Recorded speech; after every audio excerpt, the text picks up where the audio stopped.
Jesus em missão junto aos ricos e poderosos, nos deixando também esse legado. Como agir diante dos ricos e poderosos?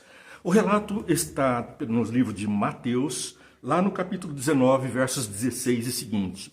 Olha que história fantástica e que realidade a qual nós somos levados. Eis que esse alguém, a Bíblia não traz o nome, é a primeira coisa que nós devemos destacar, mas esse alguém se aproximou de Jesus e lhe perguntou: Mestre, que farei de bom para ter a vida eterna? Essa pessoa estava interessada nos assuntos de Deus, em ter a vida eterna. Mas a Bíblia não relata o seu nome, vamos ver por quê. Porque em seguida o próximo personagem, a Bíblia fala do nome. Também rico e poderoso, Zaqueu. Zaqueu, a Bíblia relata o nome. Por que será que a Bíblia não trouxe os detalhes do nome, a identidade da pessoa? Respondeu-lhe Jesus, ele estava interessado, jovem rico, em ter a vida eterna. Por que você me pergunta sobre o que é bom? Há somente um que é bom. Se você quer entrar na vida, obedeça aos mandamentos. Primeira reflexão, os mandamentos que Jesus ensinava eram quais mandamentos? Segunda reflexão, por que Jesus estaria falando sobre mandamentos se alguns pensam equivocadamente que os mandamentos foram derrubados com a morte de Jesus na cruz? Ele estaria pregando uma mensagem aleatória? Não deveria estar pregando, olha, creia na graça, mas ele ao contrário disse: não penseis que vim destruir a lei ou os profetas. Jesus não veio destruir coisa alguma da lei ou dos profetas. Ele veio para mostrar como se cumpre.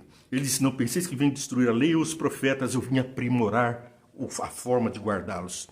É lógico, aquelas cerimônias que apontavam para a vinda de Jesus, para a salvação feita através de Jesus, estas sim deixaram de ter significado, pois Jesus já veio, e na medida em que ele veio para nos salvar, os apontes para ele, o sacrifício do cordeiro, o sangue no tabernáculo aspergido, essas coisas passaram porque eram apenas símbolo do que realizaram em Cristo. Se consolidaram, se confirmaram em Cristo. Por que você me pergunta sobre o que é bom? Há somente um que é bom. Quer dizer que nenhum de nós é bom o suficiente para entrar na vida. As obras não nos salvam. Mas aqui o conhecimento do jovem rico era para aprimoramento. Obedeça os mandamentos. Quais? Perguntou o jovem rico.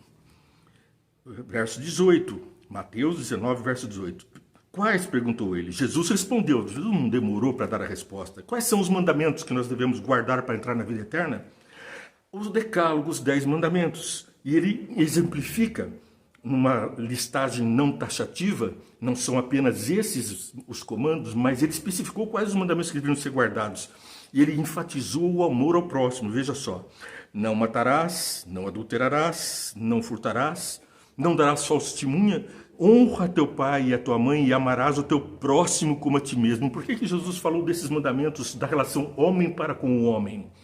Porque em Israel, qualquer um que blasfemasse o nome de Deus, violasse o primeiro mandamento, ou o segundo mandamento, ou tivesse idolatria, ou que violasse o sábado, seria apedrejado. Portanto, se o jovem ele era um fiel guardador dos mandamentos de Deus, o que ressaltava, o que Jesus deveria pôr e inculcar, seriam os mandamentos da relação do homem para com o homem. Um jovem rico, provavelmente, não teria o amor ao próximo devido e adequado, estaria preso à ganância. Jesus, no entanto, não o discriminou pela aparência. A aparência de ser rico não deve fazer com que os cristãos discriminem essas pessoas, deixando-as fora do alcance do Salvador. Pelo contrário, nós temos uma missão junto aos ricos e poderosos. Esse jovem rico, além de muito rico, também era um dos príncipes de Israel. Ele comandava alguma das tribos, ele estava com uma força de política e de ênfase e força moral também. Disse-lhe o jovem, verso 20, a tudo isso tenho obedecido, o que me falta ainda? Eu guardo os mandamentos, todos os 10 mandamentos, o que me falta ainda? Então a salvação viria pelos mandamentos na cabeça daquele jovem.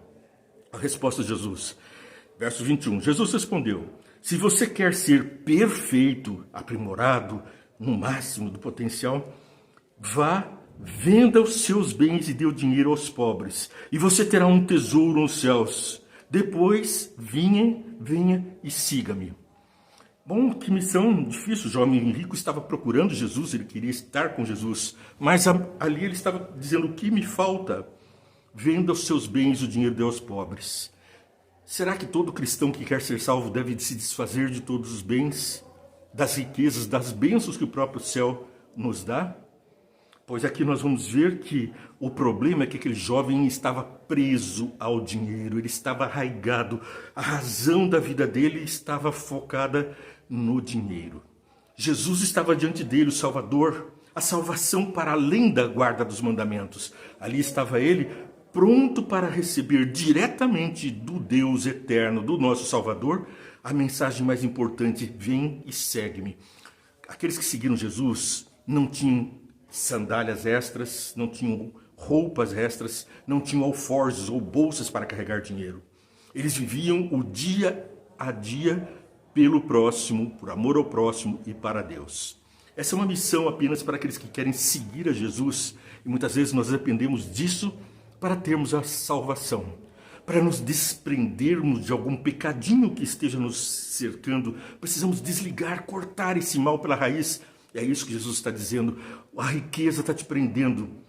Vem e segue-me. Se você não se desprender da riqueza, vai ter que optar entre dois senhores. Porque Jesus disse: ninguém há de servir a dois senhores, porque ou há de aborrecer a um e amar ao outro. E aquele jovem aborreceu-se por ter que seguir a Jesus, deixando as riquezas de parte.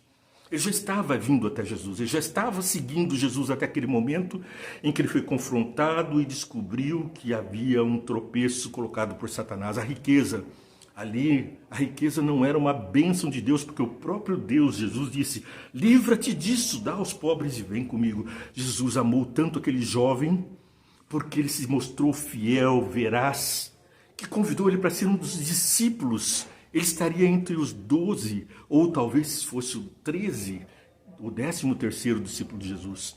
A história dele seria mudada e a nossa seria enriquecida por mais um discípulo, mais um apóstolo. Mas veja o que acontece. Vem e segue-me. É o conselho de Jesus para mim, para você, para o jovem rico. E nós devemos estender esse convite para outros, para além de nós mesmos, para que também outras pessoas nos sigam. Deixem de lado o pecado, o sexo, a mentira, o adultério, o sexo depravado, pervertido, é claro, né? Não aquele que é abençoado por Deus no casamento. Ouvindo isso, o jovem afastou-se triste, porque tinha muitas riquezas, percebe?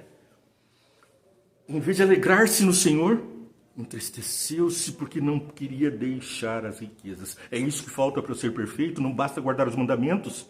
Nós precisamos aceitar a graça de Jesus, mas a graça de Jesus não pode atropelar aquele que é o meu desejo. O livre-arbítrio me fez, no caso do jovem rico, optar pelo dinheiro e não por Jesus. Afastou-se triste. Verso 23. Então Jesus disse aos discípulos, não mais ao jovem rico: digo-lhes a verdade, dificilmente um rico entrará no reino dos céus. Ele não disse que era impossível. Difícil, porque a riqueza atrai, seduz. O pecado, seja ele qual for, é uma prisão. A drogadição, o alcoolismo, a mania clepto de roubar, o desejo carnal, a esperança nas finanças, escravizam. Nós precisamos estar livres, despojados para seguir a Jesus.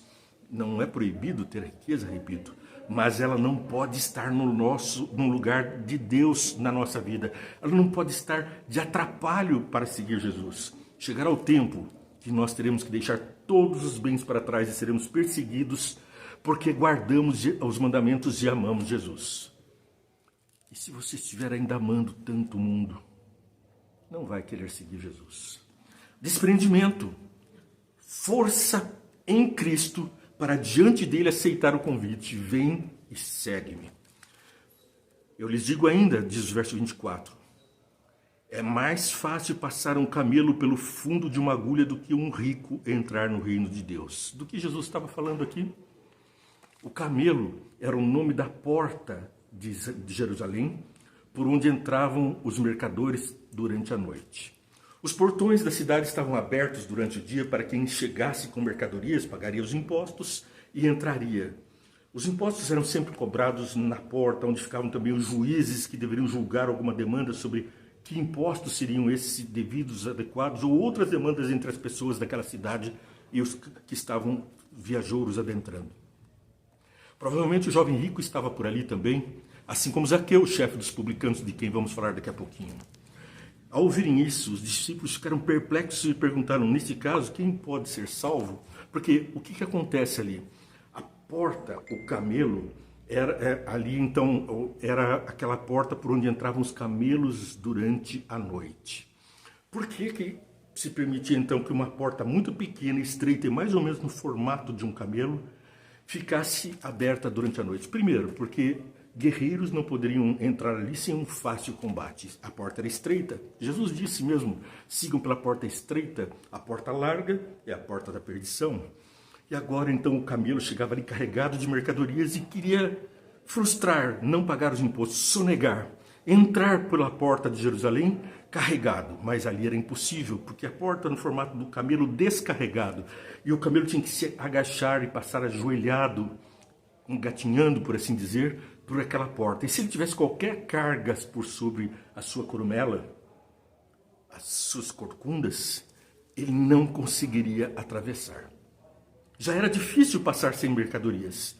Então, o fisco de Jerusalém estava tranquilo, porque se alguém passasse, teria que deixar de fora as mercadorias ou passar o camelo e depois carregá-las manualmente, o que daria tempo para uma fiscalização eficaz, o que desencorajaria o contrabando, a sonegação.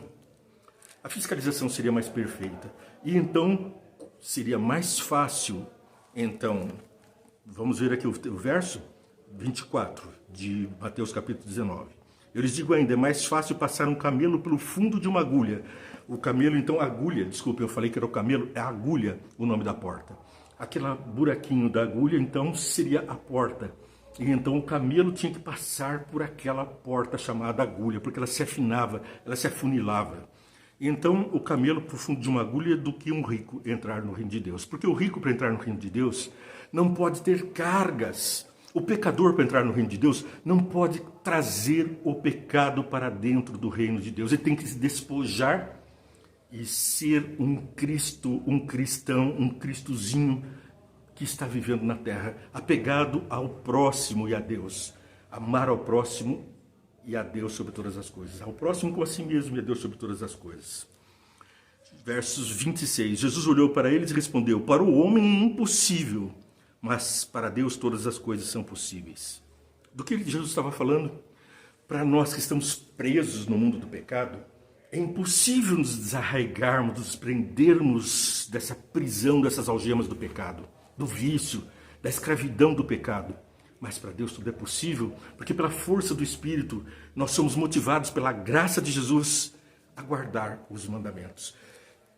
Desculpa, não estou falando aqui que guardar os mandamentos salva. Pelo contrário, se Jesus é quem nos salva e nos empodera para sermos cristãos, e Jesus disse que ele obedecia ao Pai em tudo e que ele veio mostrar como se guarda os mandamentos. Não pensei que vim destruir a lei ou os profetas. Eu vim dar cumprimento, ensinar como é que se faz, mostrar a perfeição da guarda dos mandamentos, e aqui justamente é isso que Jesus faz nessa mensagem. Então o jovem rico, nunca mais se viu falar dele, não se sabe sequer o nome. Mas a missão de ricos e poderosos, pobres e qualquer ser humano, a sina é a sepultura. Nós todos estamos fadados à morte, porque todos pecamos, estamos destituídos da glória de Deus, e o salário do pecado é a morte, diz a Bíblia. Se todos pecamos, todos morremos. Mas também alguns poderão ser salvos através de Jesus. Aqueles que optarem por deixar suas cargas de pecado. Alguns já estão nos céus, foram transladados vivos, poucos, Elias, Enoque. Mas outros foram ressurretos como Moisés e já estão no galardão, porque Jesus mostra que a sua graça é eficaz. O próprio Jesus ressuscitou. Ele que era santo, que não teve pecado, não merecia estar no reino da morte, nos grilhões da morte. Eu sou a ressurreição e a vida, disse Jesus. Quem crê em mim, ainda que morra, viverá. João capítulo 11, verso 25. Ainda que você morra, viverá. Ainda que você morra para o mundo, se você morrer para o mundo, a vida em Cristo é plena e satisfaz. Não devemos, portanto, nos apegar, mas vamos ver Lucas 19, versos 1 e seguintes. Um pouquinho mais adiante na nossa Bíblia, você abre a sua Bíblia em Lucas capítulo 19, quase no meio da Bíblia, versos 1 e seguintes. De quem estamos falando aqui? Do Zaqueu, o publicano. Quem era Zaqueu? Muito rico e poderoso, ele era o chefe dos fiscais de tributos. Ele estava ligado a César, ele estava ligado a Roma e tinha o comando também dos judeus. Mas não era incomum que os publicanos roubassem do tesouro. Não só roubassem do tesouro, mas que aplicassem multas e aplicassem impostos indevidos para locupletarem. Eles estavam, portanto, num caminho de peculato, estavam cometendo crimes e o poder não podia socorrer aos mais fracos, porque eles eram a força do poder, eles tinham o comando dos soldados romanos para fazer cumprir a vontade de Roma, que era cumprida através deles.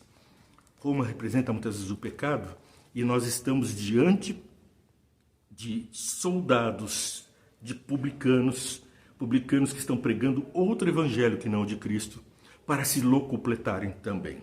Vamos ver a história. Zaqueu 19, de Lucas, capítulo 19, versos 1 e seguintes. Jesus entrou em Jericó e atravessava a cidade. Havia ali um homem rico chamado Zaqueu, chefe dos publicanos. Então ele era rico e chefe dos publicanos, portanto influente.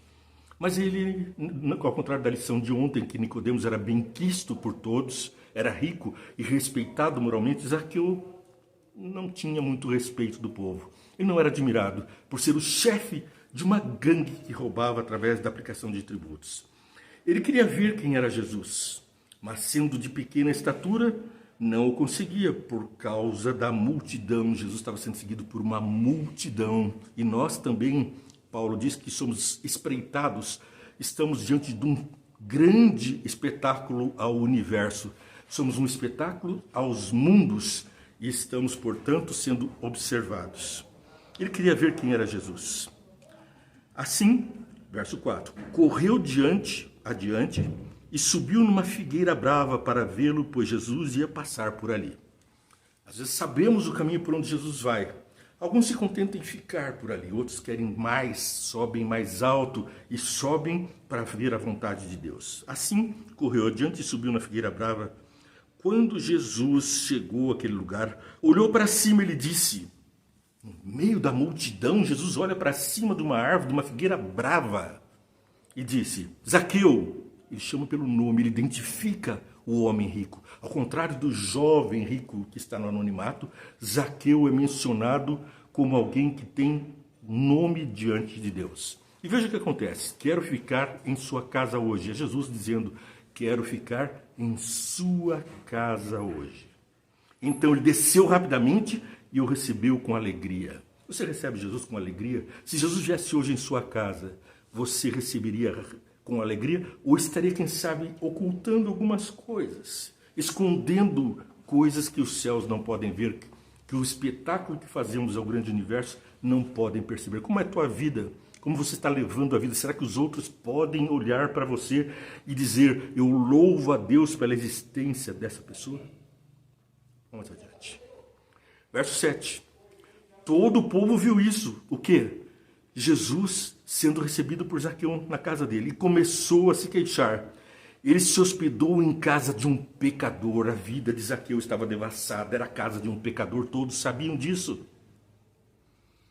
Mas Zaqueu levantou-se e disse ao Senhor, levante-se agora e diga ao Senhor que você vai se livrar da prisão do pecado. Levante-se agora e diga que tudo que há dentro da sua casa não te prende, ainda que as maiores bênçãos ou que os maiores pecados te cerquem, nada disso te prende além de Jesus. Zaqueu levantou-se e disse ao Senhor, olha, Senhor, estou dando a metade dos meus bens aos pobres, e se alguém extorquir alguma vez, alguma coisa, devolverei 4 vezes mais. Ao jovem rico, Jesus disse, venda tudo que tem e dá aos pobres. Mas a Zaqueu, Jesus não pediu coisa alguma, ele apenas disse, quero estar na sua casa. Foi recebido na casa, e a presença de Jesus na sua vida, na sua casa, faz toda a salvação. Lembra que nós lemos agora há pouco? lá em Mateus capítulo 19, vamos repetir aquele versinho tão maravilhoso que Mateus 19, nós lemos ali.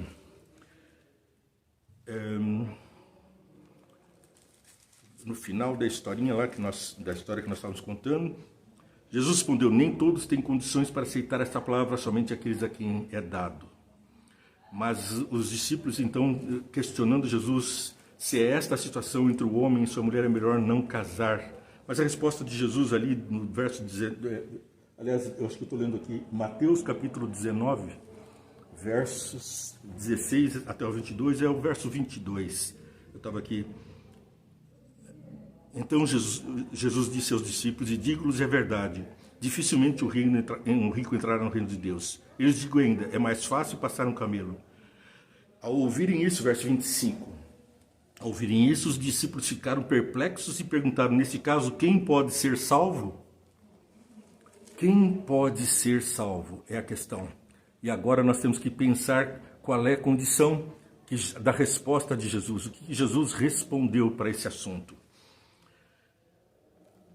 Quem pode ser salvo? E então nós vamos ver a resposta, né? 22. Ouvindo isso, o jovem rico se afastou. Verso 26. Jesus olhou para eles e respondeu: para o homem é impossível, mas para Deus todas as coisas são possíveis. Quem pode se salvar? Para o homem é impossível, mas para Deus todas as coisas são possíveis. Bom, voltamos à história de Zaqueu, porque nós estávamos aqui próximo ao verso 10. E nós vamos lembrar ainda: olha, Senhor, estou dando a metade dos meus bens aos pobres, e se de alguém extorquir alguma coisa, devolverei 4 vezes mais. Isso nos remete diretamente a a Lucas capítulo 18, 22. E aqui temos: falta-lhe ainda outra coisa. Isso Jesus dizendo ao homem rico: falta-lhe ainda uma coisa, venda tudo o que você possui e dê o dinheiro aos pobres, e você terá um tesouro nos céus, depois venha e siga-me. Então nós devemos seguir a Jesus, e é assim que obteremos a salvação, através de seguir a Jesus. Jesus disse: hoje houve salvação para Zaqueu, hoje já houve salvação nessa casa, porque este homem também é filho de Abraão. Todos somos, não é? Pois o Filho do Homem veio buscar e salvar o que estava perdido. Jesus veio buscar o que estava perdido, não veio buscar santos. Quem guarda os 10 mandamentos, mas não segue a Jesus, está buscando no caminho errado. Nós devemos buscar a Jesus, e a salvação vem à nossa casa e transforma o nosso coração. Em vez de ser um roubador, um cobrador de impostos que se locupletava, usurpando os pobres, ele agora passa a doar aos pobres. Ele muda de vida e passa a ser um objeto de salvação para os outros. Aqueles que estavam criticando foi a casa de um pecador, até hoje estamos dizendo: Zaqueu, o homem justo e bom.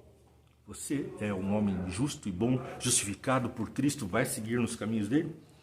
A mensagem final do nosso programa de hoje é a seguinte: Jesus com certeza sabe das nossas aflições, do que nos prende no mundo, e a resposta está em Mateus capítulo 16, verso 26, para a nossa reflexão. De que adiantará uma pessoa ganhar o mundo inteiro e perder a sua alma? Jesus diz isso. De que adianta você ganhar o mundo inteiro, estar gozando dos falsos prazeres desse mundo e se perder?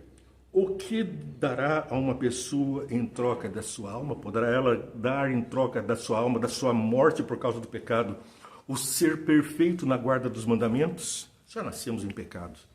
Mas Jesus me diz: segue-me, e a transformação será imediata e automática. Você está assistindo o programa Vê e Entende, um programa que vai ao ar pela tve.adv.br. Você digita aí no Google tve.adv.br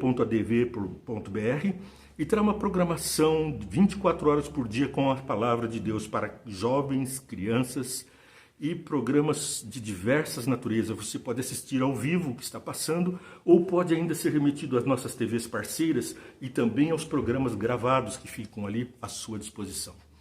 O programa Vê e Entende também é transmitido pela Rádio ADV. Você entra no tve.adv e ali tem um link para a rádio. 24 horas de programação para você. Além disso, Nas mídias sociais estão gravados todos os nossos mais de 2.000 vídeos, com vídeos sobre a palavra de Deus diariamente sendo produzidos para você. Para que tenhamos a perfeita bênção de Deus e a plena compreensão da sua palavra, vamos orar? Pai querido, nós estamos diante de Ti mais uma vez, abrindo a Tua palavra. Faz com que abramos também a nossa mente, abramos também os nossos bolsos para deixar vazar tudo aquilo que nos prende na terra e que não nos conduz a Ti. Que nós não sejamos escravos dos nossos próprios desejos, mas que estejamos livres em Jesus para podermos levar esse evangelho a todo mundo. A nossa missão, Senhor, hoje, aprendemos, é levar a mensagem também aos ricos, não discriminando, como vimos nas lições anteriores, os pobres, os cultos. A nenhum dos seus filhos devemos olhar e dizer, ali está uma casa de um pecador. Mas devemos olhar, ali está Jesus salvando um pecador. Esse é o meu desejo, para que nós assim hajamos, todos nós, em nome de Jesus. Amém. Paz e graça, Deus te abençoe muito e amanhã tem mais. Siga a gente, tve.adv.br e canais Vê Entende. Rádio ADV. Deus te abençoe muito.